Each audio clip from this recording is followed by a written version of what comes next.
નમસ્કાર, હું Rinku Prajapati public India ન્યૂઝમાં આપનું સ્વાગત કરું છું। શરૂઆત કરીએ આજના સમાચારની। પેટલાદના વડદલા ગામની સીમમાં નાળામાંથી અજાણી યુવતીની લાશ મળી। પોલીસે મૃતકની ઓળખ માટેની તજવીજ હાથ ધરી। પેટલાદ તાલુકાના વડદલા ગામની મહી કેનાલની TLV શાખાની ચેનલ નંબર 1550 મીટરના કાંસવાળા નાળામાં 20 થી 25 વર્ષના આશરાની અજાણી યુવતીની લાશ તરતી નજરે પડી હતી, જેથી સ્થળ પર લોકોનું ટોળું ઉમટી પડ્યું હતું।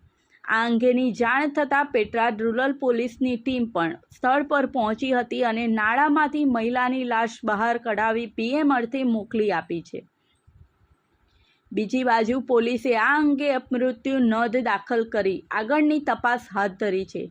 લાશને જોતા શરીરે ભૂરા કલરની ડાર્ક બ્લુ અડધી બાયની ગુલાબ ફૂલછાપ ભાતવાળી ટી-શર્ટ પહેરેલ છે। તેને ડાબા હાથ ઉપર અંગ્રેજીમાં ટ્વિંકલ નામનું ટેટુ કોતરાવેલ છે તથા કાંડાના ભાગે ચાંદી કલરનું પાતળું કડું પહેરેલ છે, જ્યારે જમણા હાથે કાળો દોરો તથા રાખડી બાંધેલ છે અને જમણા પગે ઘૂંટીના ભાગે કાળો દોરો બાંધેલ છે, જેના આધારે પોલીસે મૃતક યુવતીની ઓળખ માટેની તજવીજ હાથ ધરી છે।